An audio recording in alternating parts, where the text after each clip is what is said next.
How we doing, everybody? Today is Thursday, the 7th of March, 2024. Just going live here. We go live on Tuesdays and Thursdays in regards to real estate notes.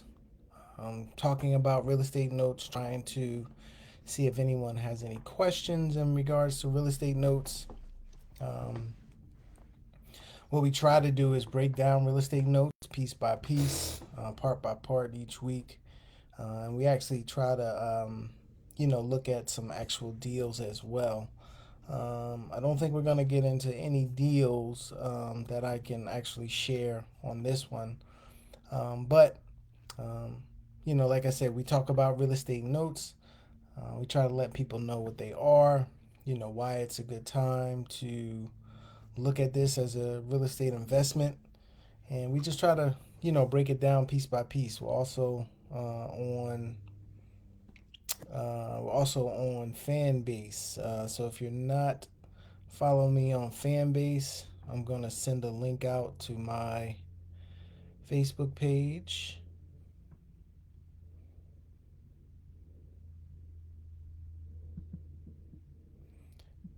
If you follow me on Facebook, you can see what the link is for the fan base, and you can subscribe there. Um, I'm trying to move more of my stuff onto the fan base app. It has a lot more benefits than like Instagram and Facebook. So I'm trying to move over that way. So, if this is somebody's maybe first time, seeing me, you don't know necessarily what a note is. A note is basically when, like, if you or someone buys a house, you create a note and a security agreement. Typically, a lot of times people know it as a mortgage. Um, the mortgage is a security agreement used to enforce the note. The note is the IOU. It'll spell out, you know, the terms of how you repay the loan or the debt on the property. So if a bank gives you $100,000 to purchase a house, they will spell out in the note you have to pay back $100,000 at a certain amount of interest. This is what the payment is. This is when the payment's due. And then the security agreement, like I said, most of the times a lot of people know it as a mortgage.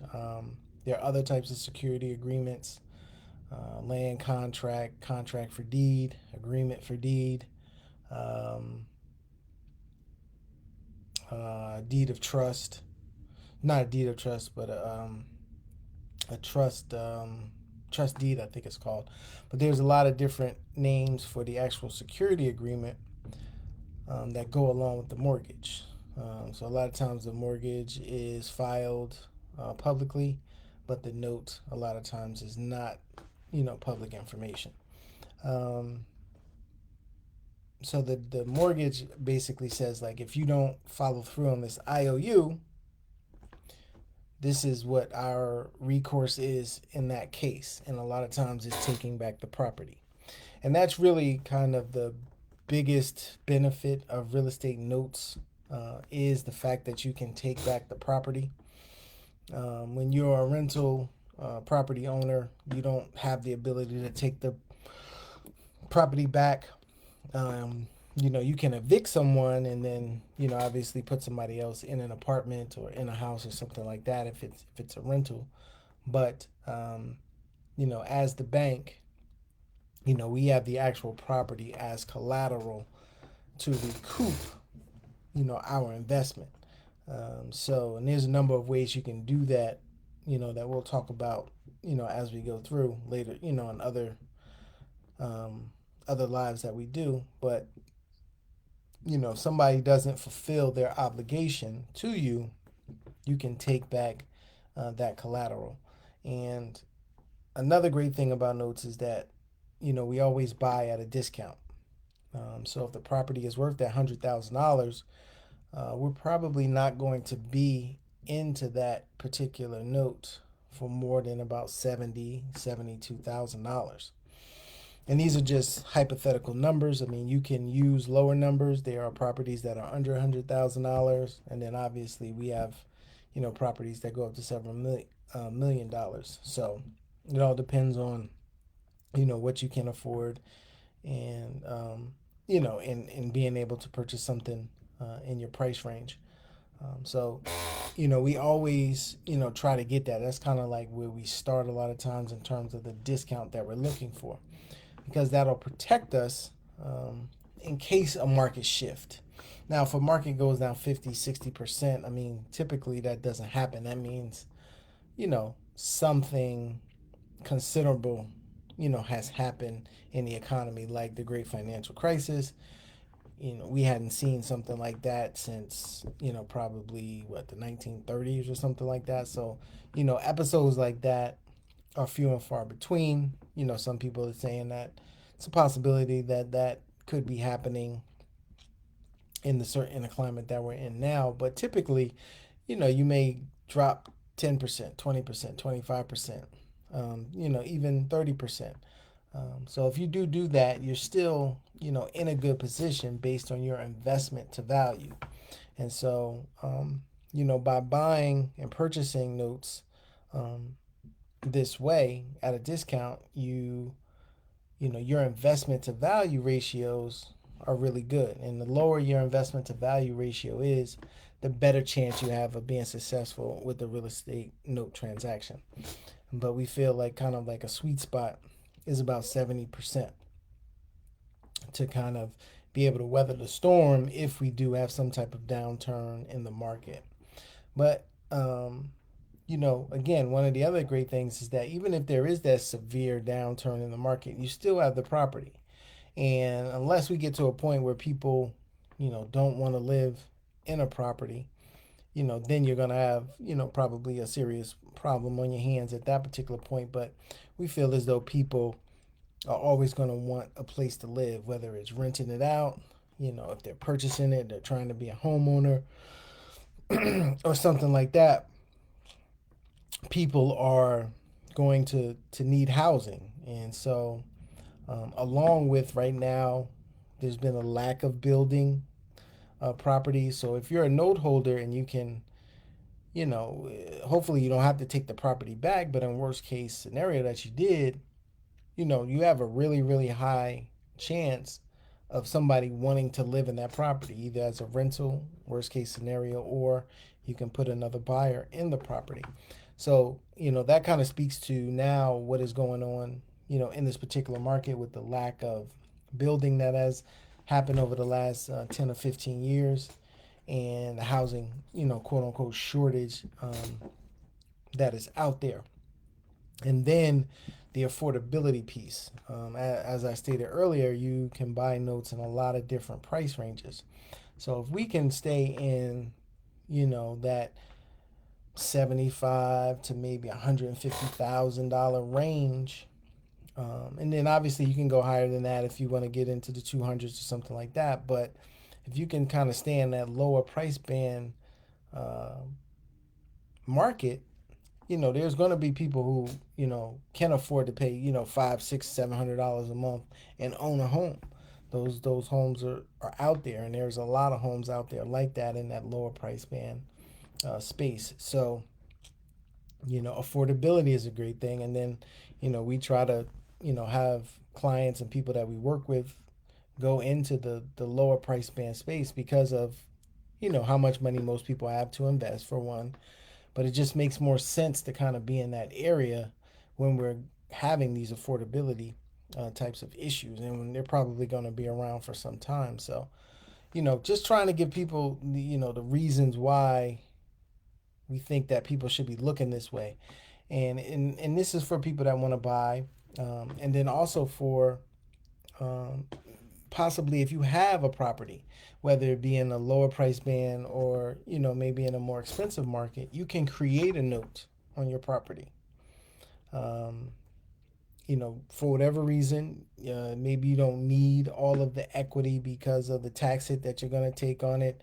Um, you just financially you're in a position where you don't need to take advantage of all of your equity in the property. Whatever the case may be, um, you can create a note on a property that you already own. And you could do that whether the property is free and clear, meaning there's no mortgage on it, or if there is a mortgage on it. Maybe you don't have a lot of equity in the property and you want to be able to sell it for maximum amount. You can, structure a note, and hopefully you structure it in a way that it's affordable to the buyer that's coming in, and then you can kind of build in some equity and make that money over time, your equity over time, by collecting that monthly payment. So it's not just for being able to buy notes that are already created. I mean, you can actually create a note. If you're somebody that wants to lend money, you have some type of investable capital that you'd like to see it get a higher rate of return. When you create notes and lend it out, I mean, you can lend that money out 8, 10, 12% consistently, over, a year to year basis, just depending on how long you look to do it. I mean, a lot of times we try to structure the deals where we have somebody in there for about 5 years, lending, at that type of interest rate. So that money is just going to be coming to you, each and every month over the 5 years. You're secured against the property. So it's not like, you're putting your money at great risk, because again, it is attached to the property. If worst case scenario, if something happens to me and, I stop paying, you can still, go after the property and then do this again. Do this, create a note with a buyer that can live in that particular property, who could pay you directly, as opposed to, you know, um, us being responsible for paying you. Something God forbid happen. So, um, you're secure there. Uh, so we try to bring those opportunities as well and show people how we structure these things, and the paperwork that goes into it, and making sure that they're protected as the person that's loaning money. And I think right now, this market is looking for private money. Private money can come into the market right now and make some really good returns out there. You have a lot of people that cannot go down to a bank and get qualified. The banks right now are about half, in terms of the credit availability, are about half the rate of what they were prior to the pandemic. If you look up any type of mortgage credit availability statistic, it'll definitely show you how it has come down, roughly about 50%. And there's still a lot of things. There's still some stress within the banks. If you look at the New York City Corp, I think it was something like that. They're having issues. You had a few other banks, the Silicon Valley Bank, and a few other banks have had issues. There are a lot of the regional banks that are having issues as well. So the availability of credit a lot of times is not out there. But you, as a property owner, or somebody that wants to lend money potentially and have money in the marketplace, there's a chance that you can, attract some of these buyers to your particular property. You're not just looking for those who are getting qualified with a mortgage. You're looking for people outside of that as well. So your pool of buyers has just expanded. And, it could be, for whatever reason, that the bank doesn't want to qualify the person. It doesn't necessarily mean that they're not a good buyer. They don't have a strong down payment. They don't have a good job history, good financials, and everything like that. It could be one or two things that, whatever their requirement is at the bank, that they're not getting approved for, could be an opportunity. And it's more of an opportunity for people out there who have properties either with no mortgage or low balance. mortgage. And you just, want to make sure that you are creating these things properly. And if you're an investor or somebody that's putting money into a deal like this, you just want to, be sure that you are protected with the paperwork. And that's what, we try to offer people, um, in this particular market. And a lot of what we like to do um, is purchase a property that has a loan already on it. Let's just say $100,000 is left on that particular loan. The person, for whatever reason, is going to let us take over that $100,000. Let's just say at 5 or 6%, and whatever that payment is going to be. And there's, 250 months left on it. They've lived in a house for, a few years, but well, maybe let's not say 250 months. Let's say it's more like 330 months left. So they've only been there, maybe a little over 2 years or something like that. Something happened in their life. They need to move. They can't sell this particular property to at a point where they can, break even. Maybe a lot of times they may have to bring money to closing or whatever the case may be. So what we try to do in some of these instances is that we try to take over that loan that they have, and then we use, funders to to for us to be able to take down the deal. And then what we do is that we'll offer seller financing to an end buyer, somebody who's going to live in the property. Now we take them, we send them over to a registered mortgage loan officer. We make sure that they are qualified. We're not trying to put anybody in a house where their financials and they are not financially capable of making this payment, and we're not putting them at 50% debt to income ratio, 55% debt to income ratio. We want to make sure that somebody is in that 30 to maximum 40% debt to income ratio, so we don't have a problem later on down the line. And so what we do is that we look for these particular buyers that put down a certain amount of money. And we're not talking like FHA, we're only putting down 3% or 3.5%. We're talking people that are putting down a significant amount of money. We're getting the highest quality buyer that we can for this particular property. And that may take some time, but we will find that buyer. Like I said, right now, because there is a larger pool of people out there. I know, you probably hear in the news the demand is down and things of that nature. And that just means that people who are going into these, um, mortgage originators' offices and things like that, that means that they are down. But there are people still out there looking and trying to take advantage of being homeowners. So, what we do is we take that down. We have our investor fund our deal for us. We locate the buyer, and then we create financing that is going to be more than what's currently in place. That $100,000 mortgage that we took over the property could be worth like 150, 160,000.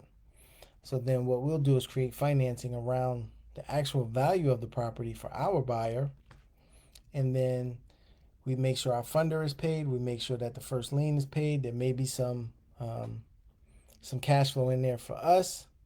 And then what we do is we just let those deals sit, and they have a payoff later on down the line when our buyer that we put in the property maybe wants to refinance or they want to sell the property. But most of the time, people stay in houses, anywhere from 7 to 10 years. So we're looking for, some money up front that we'll get when we qualify the person and they put the down payment. There's some cash flow there, and then there's a payoff down the line. Now, if we can help people structure these for themselves, if they don't want to, have us in the middle, so to speak, we can help people structure these deals, getting buyer together with the seller and making sure that that kind of goes through as well. So we could do that as well. But, this is what, the market is right now. And we think it's prime for someone to do that if they have, like I said, if you're somebody that has a 9 to 5, a career, but you have a certain amount of money that's maybe sitting in a money market account, sitting in some type of savings account, and maybe it's hasn't done as well in the stock market. Maybe you haven't been in those 7 big stocks that everybody is taking advantage of, and you just want to see it grow with a better yield, a better return on investment on a yearly basis. We could definitely present those opportunities to you. And then and if that's not something you want to do, there are loans already out there that have been created by other investors that they want to sell. And then there's opportunity to buy them. Yesterday, looked at something as low as $10,000. How many people have $10,000 that is sitting somewhere or is in a retirement account getting, 4 or 5% interest? You have the opportunity to find something that is secured by real estate again that can get you 8, 9, 10% return on investment and beat inflation steadily, and you still have, you know, 200, 300 months to collect this payment a lot of times. So you could do that as well. So, again, we come Tuesdays and Thursdays. We'll be doing more again on Fanbase, and we have that link. You'll see us posted on our social media. You can catch us here on Facebook and on Fanbase, and then we'll post the replays to our YouTube channel as well. So you can go on there if you're not able to catch us live. You can leave a comment if you have a question or something like that. Leave it on there. We'll make sure that we get an answer for you. But just trying to lay some foundation here on what a note is, what becoming the bank means. You're basically buying these payment streams, or you're creating these payment streams, and you're going to get paid over time. And then the good thing about this, the one last thing I'll say before I go, is that when you buy a note and you have all of these payments, you can sell some of your future payments if you need to get money now. And that's a really big key to this whole thing. Let's just say you did spend $30,000 to buy a note, and then in 6 months, there's another opportunity, and you need to be able to become liquid, and you have 200 months left on that loan that you bought. You may be able to sell, 100 of those payments for 20,000, 15,000, just depending on what it is that you would need at that particular time. We could figure it out based on what you need and what, some of those payments could be sold for. You can sell some of those payments and still own the back end of that particular note. So after the time frame that you sold, let's just say there was 200 payments, you sold 100. After that 100th payment that went to that other person, it would then revert back to you, and then you could start, collecting that monthly cash flow again. But you were able to get that lump sum right now. So there's just a lot of great things about real estate notes and being a bank and thinking like a bank that we like, and we want people to, even if you don't come through us, look, Google, go to YouTube. There's plenty of people out there. You have Tracy Rui is a name. Her last name is Rewy. She's a big person in the space. You have Eddie Speed, somebody that I learned under. You have Kevin Shortell, another person that I learned under. You can Google these names and do your own research. And they've been in it a lot longer than I have, but you can go and get this information and see what they're saying. And there's a great opportunity, and there's going to be one coming. There's going to be one. I mean, what I should say is that it's going to be here for a while, similar to when that GFC, that great financial crisis. I mean, real estate went on sale, serious sale back then, and then a lot of note owners bought properties, were able to structure notes on them, or get the properties from the banks, and then just foreclose on them, take the property back and sell them. There's a lot of different things that you can do, and now is that time. Fannie Mae just had another sale of I think it was non-performing or reperforming notes, or their portfolio of notes that they have that they're trying to sell. And there's another sale coming up, I think sometime in March here, should be finalized. So inventory is coming, and inventory is already out here. So learn about it. Go to my YouTube channel, Abundant Capital Group. There's a bunch of videos there There's a course there. Well, not really a course, but a training that breaks it down from like A to Z. You can, look at that, and you can, join me on Tuesdays and Thursdays. And if you have questions, something doesn't make sense, or you want a little bit more clarity, reach out on Tuesdays and Thursdays.